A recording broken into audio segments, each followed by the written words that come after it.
नमस्कार मित्रांनो, मी जयकर मांडके माझ्या चॅनलवर आपल्या सगळ्यांचे स्वागत करतो. मित्रांनो, आज मी आपल्यासमोर इयत्ता 8वीच्या इंग्लिशच्या पुस्तकातील जे तिसरं युनिट आहे त्यातील तिसरी पोयम ट्रुथ ही सादर करणार आहे. पेज नंबर 66 वर ही पोयम आहे. ट्रुथ, सत्य. माझ्यासमोर इथं पुस्तक आहे. तुम्हाला पुस्तकाची गरज भासेल तर मग चला मित्रांनो, पेज नंबर 66 वर असणारी ही पोयम आहे बॅरी वेट यांची. चला सुरुवात करूया. Sticks and stones may break my bones, but words can also hurt me. सत्य असं शीर्षक, ट्रुथ असं शीर्षक असणारी ही कविता आहे. आणि हे सत्य हे खरोखरच सत्य आहे. कवी असं म्हणतात की काठ्या आणि दगड यामुळं कदाचित माझी हाडं ही मोडू शकतात, पण शब्दांनी मात्र मला काय होते, मला दुखावलं जातं. But words can also hurt me, म्हणजे इथं दुखावणं हे मानसिक आहे. मला काठ्यांनी आणि दगडांनी मला शारीरिक इजा होते, पण शब्दांनी मात्र मानसिक इजा होते. Stones and sticks break only skin, while words are ghosts that haunt me. त्यापुढे कवी असं म्हणतात की दगड आणि काठ्यांनी स्किन ब्रेक होऊ शकते, म्हणजे माझ्या त्वचेवरती जखमा होऊ शकतात, इजा होऊ शकतात, माझी त्वचा तुटली जाऊ शकते, तुटते समजा. पण शब्द मात्र काय करत असतात, तर शब्द हे गोस्ट असतात, म्हणजेच भूत असतात. दॅट हॉन्ट मी, की जी मला, या इथं हॉन्ट या शब्दाचा अर्थ दिलाय trouble, worry again and again, म्हणजे एखाद्या गोष्टीबद्दलचा त्रास किंवा चिंता, त्रास म्हणा, चिंता ही वारंवार मनामध्ये येणं, त्याला हॉन्ट असं म्हटलेलं आहे. शब्द ही अशी भूत आहेत की जी वारंवार माझ्या मनामध्ये येतात, मला त्रास देतात. तर बघा, हॉन्ट याचा हॉन्टचं हॉन्टेड ज्यावेळेला असं स्पेलिंग होतं त्यावेळेला तिथलं झपाटल्यासारखं, म्हणजे झपाटलेलं असं अर्थ त्याचा होत असतो. वारंवार ते शब्द मला काय करतात, तर माझ्या मनामध्ये येतात. मला एक प्रकारची चिंता, काळजी ती वारंवार त्या भूतांच्या स्वरूपामध्ये, म्हणजे शब्द ही भूत असल्यासारखं मानून ती माझ्या मनामध्ये येतात, असं इथं कवी म्हणतात. त्यापुढं slant and curve the fall world sort. The slant या शब्दाचा अर्थ इथं दिलाय लीन, म्हणजे झुकलेले, और स्लोप टू वन साइड, म्हणजे एका बाजूला झुकलेले किंवा एका बाजूला उतार असलेलं असं. कर्व्ड म्हणजे वक्र. The fall word sorts. आता इथं शब्दांना तलवार असं मानलेलं आहे. म्हणजे बघा, तर उतरते, वक्र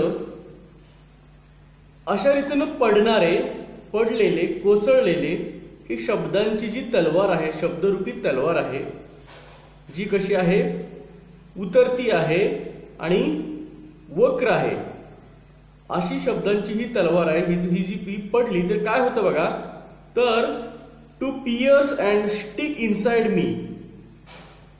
ती शब्दरूपी तलवार जर माझ्यावरती कोसळली तर काय होतं, तर टू पियर्स या शब्दाचा अर्थ स्टॅब और पंक्चर. स्टॅब या शब्दाचा अर्थ आपण भोसकतो, आपण म्हणजे कुणीतरी कोणाला स्टॅब करतं म्हणजे भोसकतं, चाकू पोटामध्ये घुसवणे म्हणजे स्टॅब करणं, तर ती तलवार आहे ती काय होतं तर माझ्या शरीरामध्ये अगदी घुसवली जाते, स्टिक घुसवली जाते इनसाइड मी. म्हणजे ही शब्दरूपी तलवार ही काय होते तर माझ्या शरीराच्या आतमध्ये ती घुसवल्यासारखं, स्टॅब केल्यासारखं किंवा त्या तलवारीनं मला पंक्चर म्हणजे छिद्र केल्यासारखं होतंय. बॅट्स अँड ब्रिक्स मे एक थ्रू बोन्स. आता इथं बॅट्स म्हणजे बॅटचा अर्थ वटवाघूळ असं न घेता आपण बॅट्स म्हणजे अशी एखादी लाकडी एखादं साधन की ज्याला धरण्यासाठी, पकडण्यासाठी, घट्ट पकडण्यासाठी काहीतरी आहे आणि पुढं लाकूड असलेलं असं, म्हणजे क्रिकेटमधील बॅट अगदीच शब्दशः अर्थ तसा न घेता तसे एखादं अर्थाचं तशासारखं एखादं साधन असं इथं आपण अर्थ घेऊयात. अँड ब्रिक्स मे एक थ्रू बोन्स. ब्रिक्स म्हणजे विटा. आता या लाकडी फळ्यांनी आणि विटांनी काय होऊ शकतं कदाचित मे एक थ्रू बोन्स, एक म्हणजे दुखवणे, कदाचित ते या हाडांमधून ते दुखलं जाऊ शकतं. म्हणजे याचा जर मार लागला तर कदाचित हाडापर्यंत ते दुखलं जाऊ शकतं. बट वर्ड्स कॅन मॉर्टिफाय मी. पण शब्द काय करतात तर मला मॉर्टिफाय करू शकतात. आता मॉर्टिफाय या शब्दाचा अर्थ make one feel ashamed or एम्बॅरेस्ड.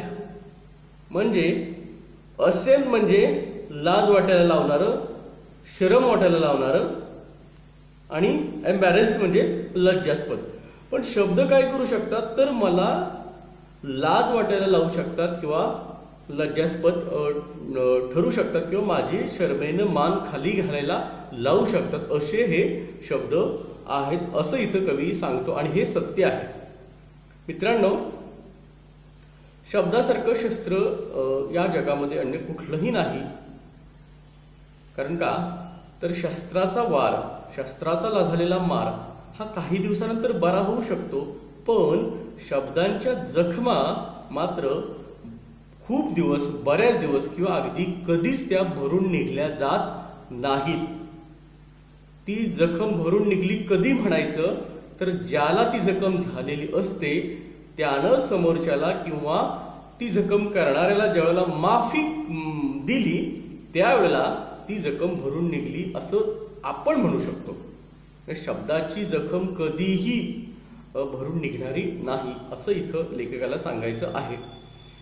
Pen from words has left its scar. आता बघा, शब्दांमुळे ज्या काही वेदना होतात की नाही त्या काय करतात तर त्या सुद्धा त्यांचा स्कार या शब्दाचा अर्थ mark left by a wound. म्हणजे जखमेमुळं एखादा जो मार्क राहतो तसाच, वन म्हणूयात, व्रण म्हणूयात किंवा एखादी खूण म्हणू किंवा एखादा चट्टा म्हणू, जखमेचा एखादा चट्टा, वन, व्रण हे तसंच राहतं.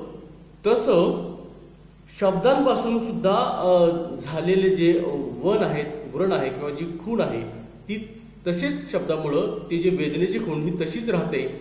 कुठं राहते बघा, on mind and heart that's tender. ही जखम कुठं राहते तर मनावर आणि हृदयावर.